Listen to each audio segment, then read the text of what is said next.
Confusion is not something that should be taken lightly, though, is it? Especially when it comes to gospel clarity. We have got to do everything we can when it comes to proclaiming the key issues of the gospel with the utmost in clarity. And it's one thing to be unclear about maybe something Ezekiel said about this future temple that we're looking forward to someday. I get confused a little bit. Is that literal? Like, how does that work? It's okay to not be sure why God had a problem with lobster and bacon. I have that question. This is really good stuff. I don't understand it. But that's okay, because there's nothing now, according to Jesus himself, that is unclean. So partake of bacon quite deeply. But when it comes to the gospel, how is it that some people just get so confused, right? And what do we do? Case in point, there's those that have no Bible education, no exposure, no Bible education, no John 3:16, no exposure to biblical truth at all. And when you hear some things from them, you absolutely sympathize. For example, as you all know, most of you know, we were missionaries in New Guinea, and confusion over there is amazing. And so people would come from distant villages looking for this person named Jesus, who was on the side of a mountain teaching and healing. And to have to tell them, well, no, that actually was a story of something that had happened thousands of years ago. There is no Jesus here and now teaching on the side of a mountain. Confusion. Other times, is the ground going to open up and give us flashlights and batteries and cooking pots and clothes? And is that plane ever going to come for our kid like it does your kid? I don't have answers for all the questions, but the lack of gospel clarity is a big deal, unless we just pick on those in third world countries who just simply don't know better. There's people at ministries right here in America Christians laying on the graves of the deceased, trying to soak up an anointing. Where in the world would you come up with something like that? Take I-5 North for 12 hours, you'll find it. How does this happen? How do we take something like John 3:16, the most beautiful, precious truth in the world, and around that truth from which all is supposed to revolve, everything that revolves around it takes away from it or confuses it? For God so loved the world. That's a massive love. He looked down at this anarchy, rebellion, everything that was going on. Yes, we left him, we rebelled against him, but he so loved that he pursued. And he sent his son to die the death that we deserve. He so loved us. But what's supposed to revolve around that revolves around it and just confuses the issue in a huge way. And that's what we're looking at today in a very real sense. It centers around the healing of a dumb demon. And actually, we'll be looking at the dumb demon through two different eyewitness accounts today. One of them through Luke and the other through Mark. See, the scriptures, when it comes to the Gospels, you have four, but the three of them are really similar. They're called the Synoptic Gospels, Matthew, Mark, and Luke, and they record much of the same incidences, but just like a good detective would in a caper, he wants to talk to everybody, all the witnesses, to get the complete picture. And so we're going to use two witnesses today, and we're going to see what's going on in this text. So last week we had looked at what's called the Mount of Transfiguration, where Jesus now making this radical shift in what he was doing. He's no longer about trying to show Israel who he is so they will bow the knee. They will turn from their bogus ideas. They will line up with God, and then they would get this incredible kingdom that they'd been promised all the way back to the days of Abraham. He's shifting gears. And on that mountain, he let his glory, literally almost peeled aside the essence of his humanity, and he just radiated this transfiguration. They saw his glory, and Moses was there, and Elijah was there. It was this incredible moment, and God spoke out, and he said, listen to my son, Peter, James, John. You are the three guys. You're the core group of even the 12. This is huge, guys. I need you on board with what I'm about to do. And from this point forward, it is about preparing these disciples. And so they come down the mountain. We'll pick up our story here in Luke chapter 9 and verse 37. Make sure we're tech savvy today. All right. It says, on the next day, when they came down from the mountain, a large crowd met him. Let's see what Mark says. Mark records it this way. When they came back to the disciples, they saw a large crowd around them, and some scribes were arguing with them. So the disciples there would be who? It would be the other 9.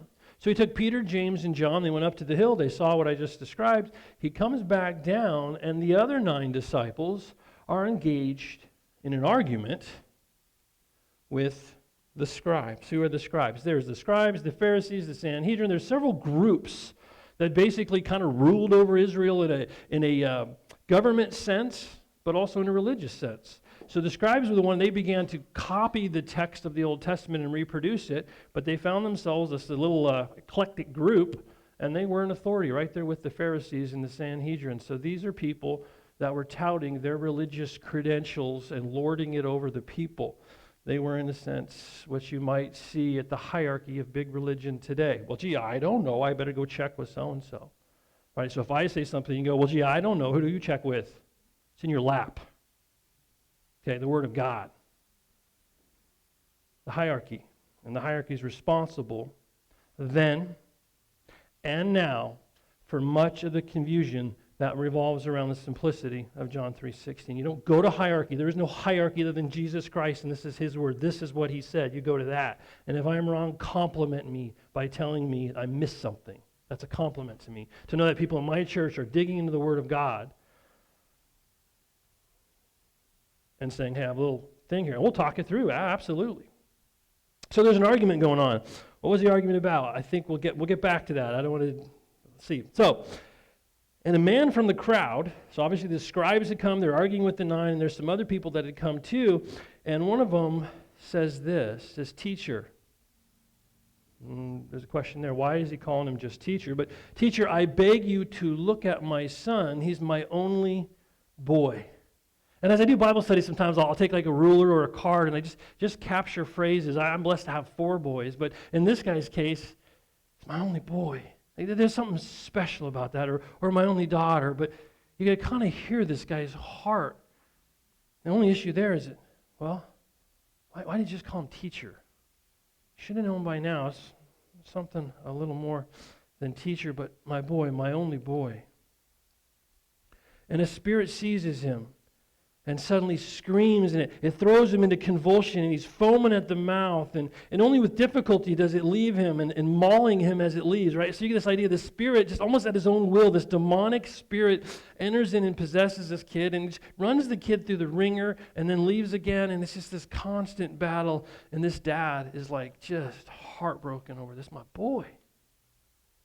He needs help with my boy. And so he continues on, he says, I begged your disciples to cast it out, but they could not. Well, right away you think, oh, well, yeah, well, they're not God, so why couldn't they do it? Well, look back at chapter 9. He gave them authority when he sent them out. So John the Baptist is proclaiming the kingdom of God. Jesus is proclaiming the kingdom of God. That message is being validated with miracles left and right. So he says, you know what, let's do a full court blitz on Israel. You 12 go. You have authority over demons. They have all the authority they want. And he sent them out, and they were doing it. They were casting out the demons. They were functioning under his authority and doing lots of neat things. But they drew goose eggs on this one. Nothing. It didn't work. What is going on here? They couldn't do it. We'll get to that in a minute. He says we could not do it. And Jesus' response is interesting here.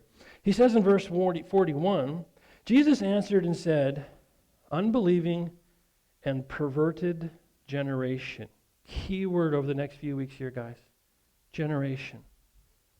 How is an individual comes and says, my boy? And the response is, you unbelieving and perverted generation. How long shall I be with you? But the you there in the Greek is in the plural. So he's talking to the crowds. He's talking to the scribes. What he's saying here is for the last 2.5 years, I have healed. I have done all of these things. I've raised the dead. I've fed 5,000. I have done every miracle that the very book, Mr. Scribe, that you have duplicated meticulously your whole life. Hello. Everything the Old Testament said I was going to do, I have done, and you've targeted me for essentially assassination because of it. That's what he's talking about. This generation, and this is significant because it echoes the idea of why he was on that mountain to prepare the 12. Why? Because the generation of Israelites who were there on the ground at the advent, the incarnation, the arrival of Messiah is the perverted generation that said no to him. Is that a first in Israel? Absolutely not. What happened to the Exodus generation? Same thing. They died disobedient. This generation is going to feel that repercussions as well. But the issue here is not this guy, it's the perverted generation. And what did this perverted generation do but do their best to explain away the miracles so as to keep people from not putting their faith. Faith is what? Trust and confidence in who Jesus Christ is and what he did. That's the central issue. That's what this generation has done. They have kept people from believing in Jesus Christ. It's happening today too. All the time. And then he says, bring your son here. Now, Mark captures it. Let's look at him real quick. Describing the same thing, the Father says, it has thrown him both into the fire and into the water to destroy him. But then he says this, but if you could do anything, take pity on us and help us. I don't know, maybe his wife was there too, or where the plural comes from. There's sometimes in the scriptures when if actually means since, right? So the wife's going to run a couple errands, and she's, I'm going to swing by the grocery store. I go, well, if you're going, would you pick up? Boom, right? I could say, since you're going. The Greek language does the same thing. Not here. This is an absolute expression of doubt. This guy's like, well, and this gives us a little bit of insight, I believe, into what the argument was in Mark chapter 9, verse 14. Because Jesus had already cast out one deaf, dumb demon, and the people were going, this must be him. And the scribes were saying, no, it's not. And the disciples are there, and I can just imagine the scene where this guy shows up, and the scribes are there and the disciples, and they can't cast him out. They tried, and it says they couldn't. So what do the scribes do? See? We told you, both he and these clown fishermen that are following him, they don't know a stinking thing. He's not the Messiah, and there's the context. There's your argument. And so here's this common guy trying to land on who this Jesus is, and he's got these massive voices all around us, and the same voices are just telling you John 3:16. That ain't enough. Oh, that's just easy believism. You think all you can do is place your faith in this guy, and you're going to heaven. Because that's what the Bible teaches. Well, what about this? And what about that? And it's always these voices from outside that want to tell you something. The same thing is happening today. So here you have this guy, and he's like, I'm just looking at my kid, and he's just torn between what is going on all over Israel and yet the leadership that he's grown to trust his whole life is telling him no. The battle for his soul essentially is on, right? I'm telling you, this is going on in every environment you could possibly imagine. Today, it's heartbreaking. Heartbreaking to see people ignoring such a simple, precious truth because some clown in a robe or with authority has told them otherwise. I love Jesus' response. I think it's the utmost gracious, but I think it shows a little bit of his personality. If you can. Really, dude? You haven't heard? I walk on water. I raised the dead. I took a fish and some bread, and I fed 5,000 people. I have sent disciples out all over this country validating it, and you come here and go, if you can. I still think it was gracious, even though it was relatively firm with them. But then he follows up, and he says, all things are possible to him who believes. Major transition here. See, no more of the miracles to just convince Israel. That's what they started out with. He was just convincing Israel. Because of their rejection, because of this generation, what Jesus is saying now is for me to do any miracle from this point forward in the gospel narratives, it requires two things. One would be the expression of a personal need. Right? I'm not doing this anymore to impress Israel to believe in me as their Messiah. That's not the program anymore. We've shifted gears. It requires an expression of personal need and faith. And one of the greatest tragedies, because those same voices that surround John 3:16 and tell you it's not enough, will also, many of those voices anyway, will also go into some heretical nonsense, and then they're out. Well, you just don't have the faith. And then they're borrowing is too polite. They're ripping this verse right out of its proper context. Right? We saw that in New Guinea as well. So you have this person and the wife is sick and there's something wrong. So in their mind, somebody worked sorcery. Could be that they took a leaf and they did one of those numbers and they captured your soul and they worked sorcery. And so now you need a witch doctor. And so they come to us, they sell us some pork meat, and they take their $5 and they go to the witch doctor and they say, my wife is sick, here's my money. And so they go through this hocus pocus and they pretend to do all this weird, silly stuff. And then, okay, went to the doctor, go back to the village. And many times it works. It doesn't work. The body heals itself. So 3 weeks later they go, hey, the infection cleared up. It worked. No, God engineered you and gave you elements to fight. But that's neither here nor there. But then what do you see? You see some clown in a $10,000 suit, packing Staples Center and charging people $500 to $1,000 to do a miracle, does the miracle, it doesn't work, you're still in the wheelchair. Oh, well, you didn't have the faith. Absolute, total, bogus nonsense. Ripping it right out of verses like this. And there is a couple things in this narrative that we have to do business with. What is it? What do you do with the whole demon thing? And what do you do with this idea that you have to have faith now? And how does that affect us today? Let's see if we can come back to that. But look at Dad's response.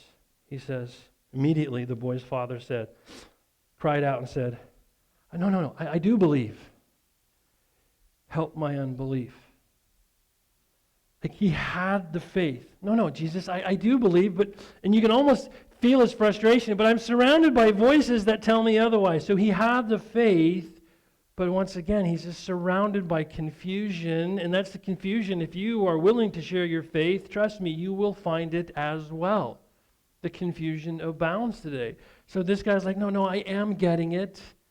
Help my unbelief.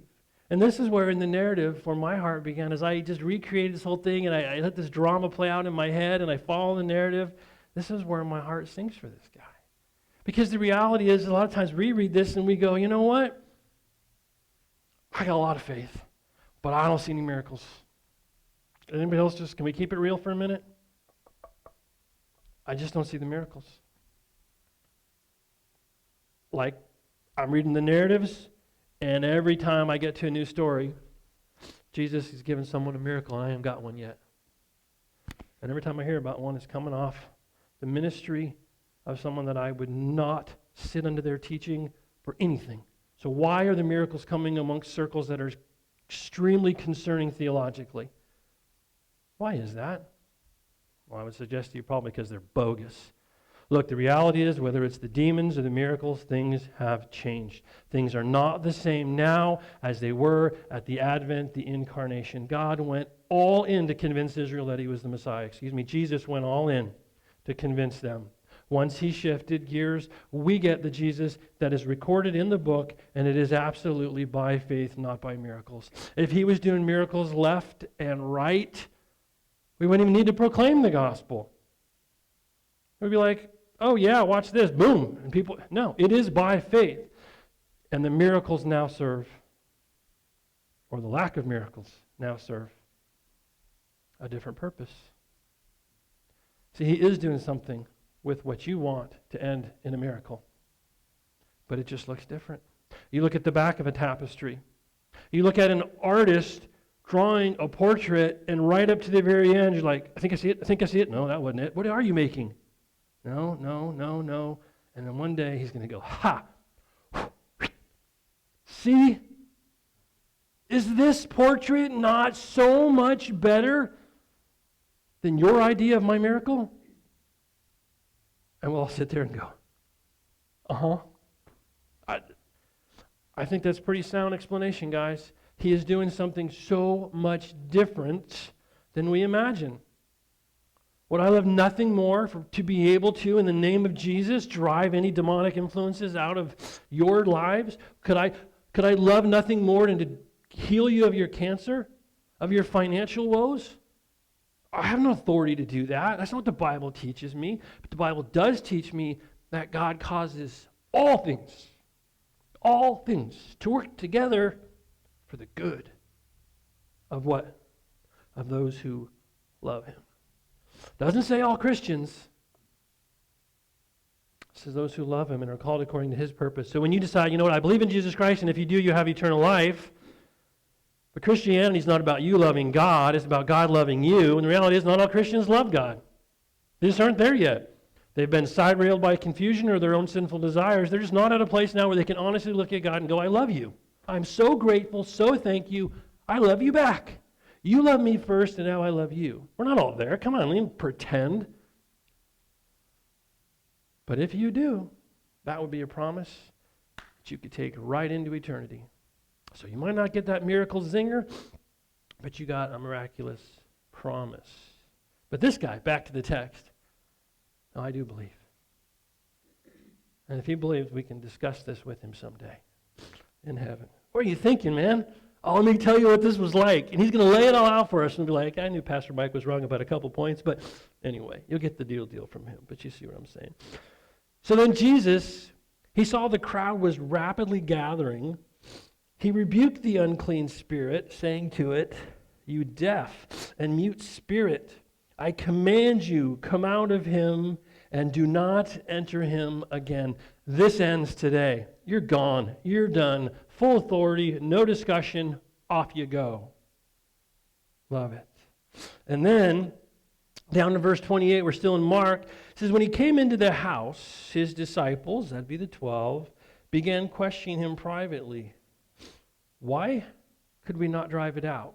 Right? Again, just a previous chapter, he had given them authority to do just that. What went wrong? And he says it this way.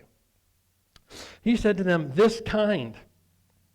What kind? We'll get to that. This kind cannot come out by anything but prayer. So it wasn't the inability on their part per se or their lack of faith. There's a certain kind of demon that's in play here. And let's break that down. The first question we got asked is, well, gee, what's up with the demon stuff? I mean, if you read through the narrative of the Old Testament, there's something fascinating in Genesis 6 where it certainly appears that the demonic world tried to enter the human race. That's the origin of Greek mythology, if you will, and you could read about that or ask me about it if you want to look at it. But for the most part, as the narrative progresses, there's not demons behind every other person. Like, what is going on? But yet, by the time of the Advent, the time of Christ, they're everywhere. There's a couple 100-year window, it appears, from in between the Testaments, the arrival of Christ, that whole era, where it's just like demons everywhere. So much so that our Jewish friends, if you read their ancient rabbis' writing, it's called the Mishnah and the Talmud, these ancient rabbinical writings, they're not scripture and they're mostly heretical. They're mostly wrong, okay? Now, they were right, they went wrong, but you get the point. They're not, but we can gain insight into this. My personal thing is, my understanding of come to this, is that demons arrived in mass forces around the time of Christ to thwart the incarnation. That's what they're trying to do. If there's enough demonic activity all around, then Jesus is going to get tagged as just another one of these weird phenomenons that's going on. And as we'll see, that's exactly what leadership had claimed by attributing his miracles to the devil. Do we see this today? One of the biggest questions for anybody that's been a missionary, like deep in the jungles with the witch doctors and all that, is they want a good demon possession story. Give us something real good. Sorry, don't have one. Not really. We didn't run around casting out demons. We went out proclaiming Jesus Christ. We proclaimed the gospel. Did I see things that I thought were demonic? Yes, I did. Did I see demon possession, something like this? No. Is it happening today? My personal opinion? Probably not. Why? Packed churches. They just did 9/11 all over again. Everyone to go to church. Probably the most demonic thing I saw in New Guinea, now there was this one witch doctor, but another time on that, was this group showed up in the middle of the jungle. We are 105 miles from the nearest thing that even resembles a town. And these dudes show up with ties on. This holiness movement attacked our teaching.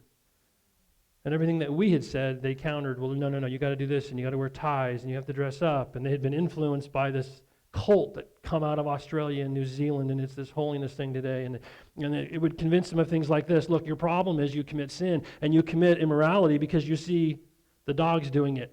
Get rid of the dogs, and then you won't fall into that immorality. Gather what I'm talking about. Kill off all the dogs. Those are hunting dogs.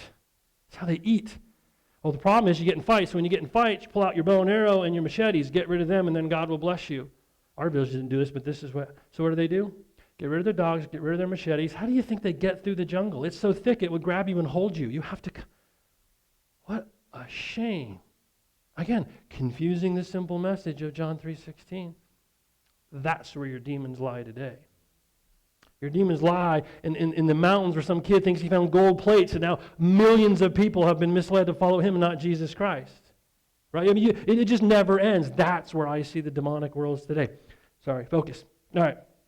However, it was prevalent at the time. So what did our Jewish friends do? I mean, these are the same people that took the 613 commands of God and added 2,300 to them.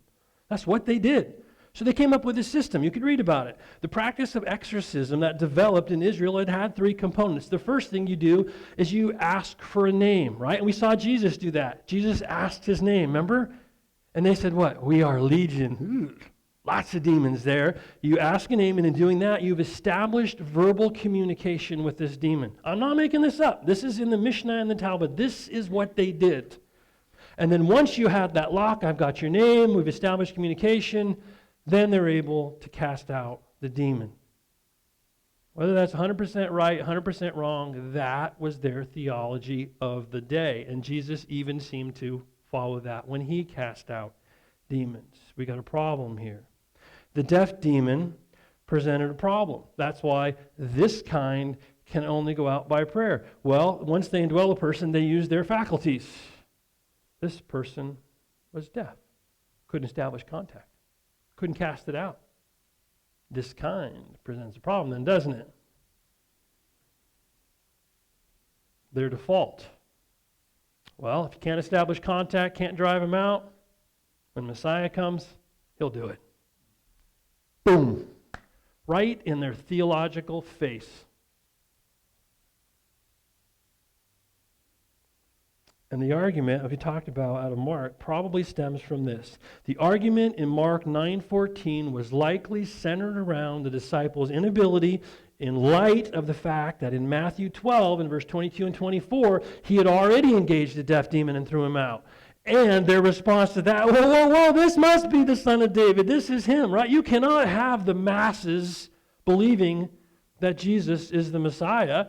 So Israel's leadership is like, we got a problem. People are buying into it. They're starting to believe. By calling him the Son of David, that's a messianic term.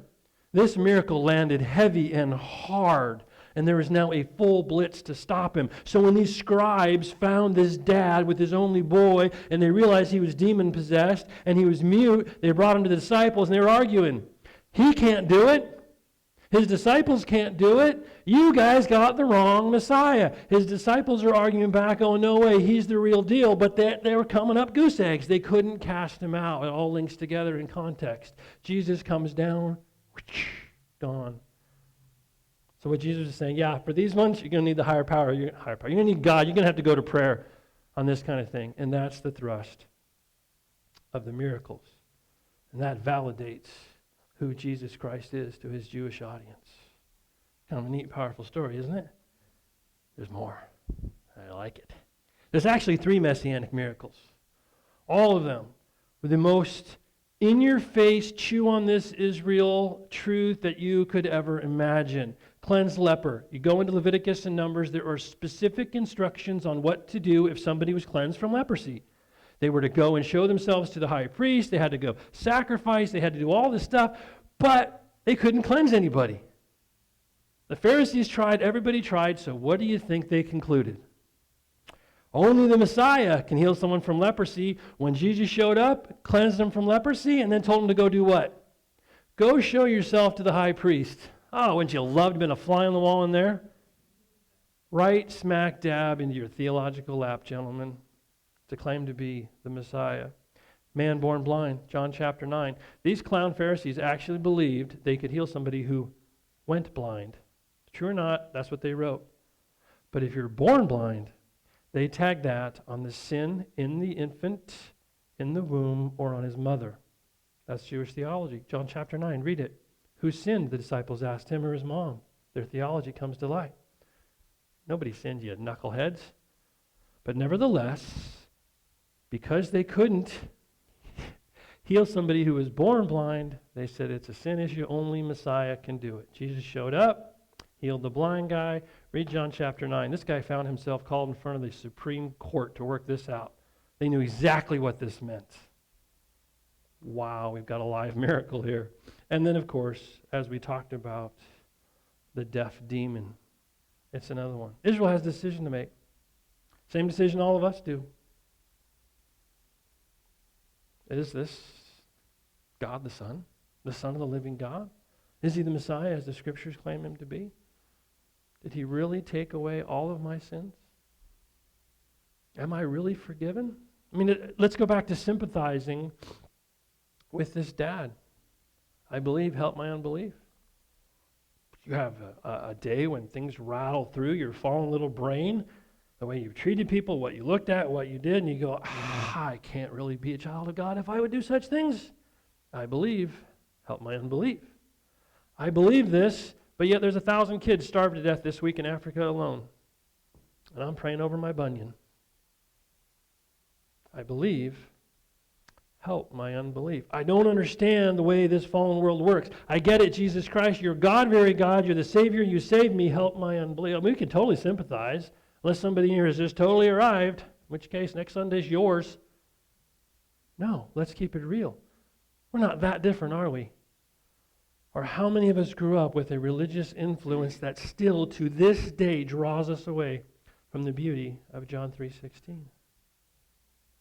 It's happening all over the place. I love to share my faith. I really do. I've shared it with a lot of people, and their response is, it's not that easy. I'm not a theologian. If I hear that one more time, you don't have to be a theologian. My daughter understands this. Yeah, but, no buts. Just chew on the simple, beautiful truth. Well, I got to ask Father so-and-so, and I don't mean any disrespect.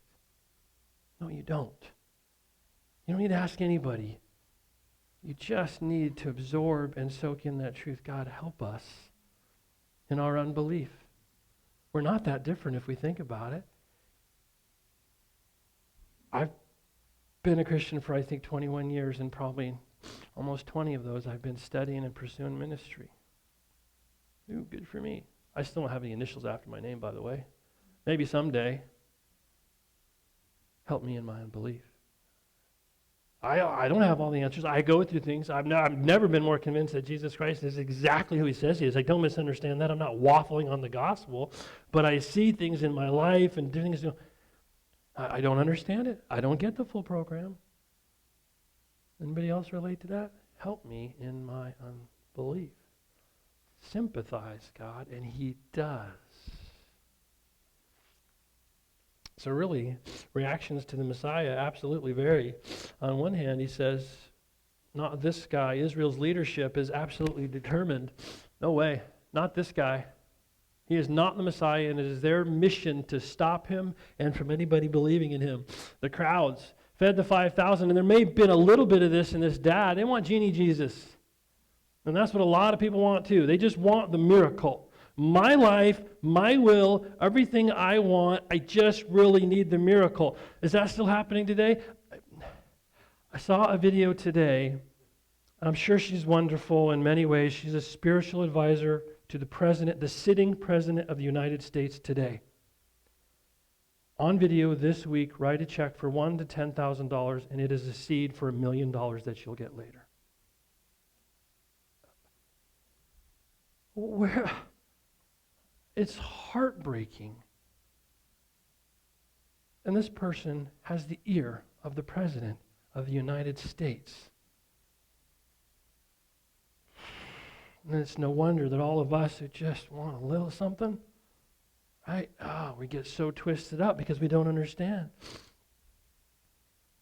The crowds are the same way. If that's the message, that's what they come for.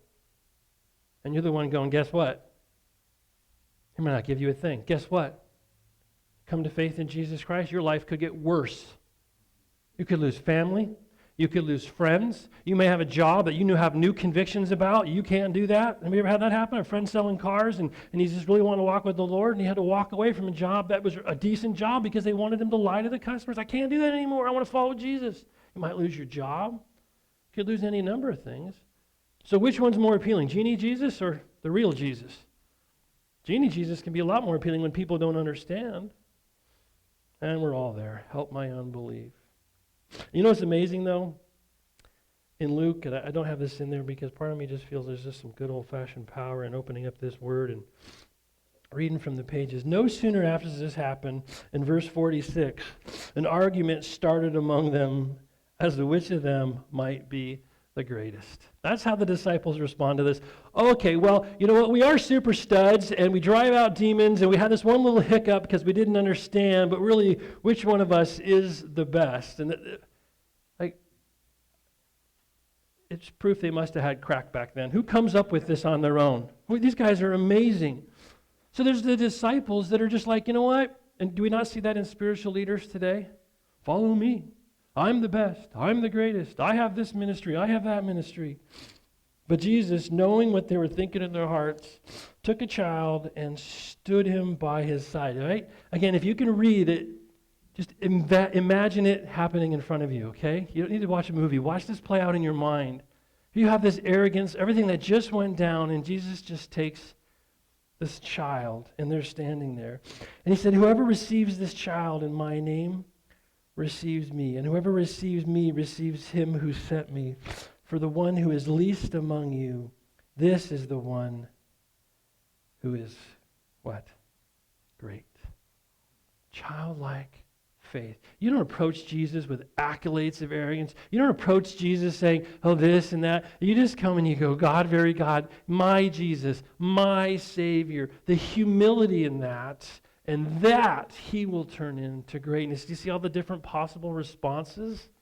People are just all over the place with everything, and the arrogance that they draw out of this stuff is absolutely mind-boggling. These guys just went through something that should have humbled them, and instead they break into an argument over who's the greatest. Kind of makes you scratch your head. Is that happening today? Yep, it absolutely is. And it's really unfortunate. The childlike message of John 3:16 has been replaced.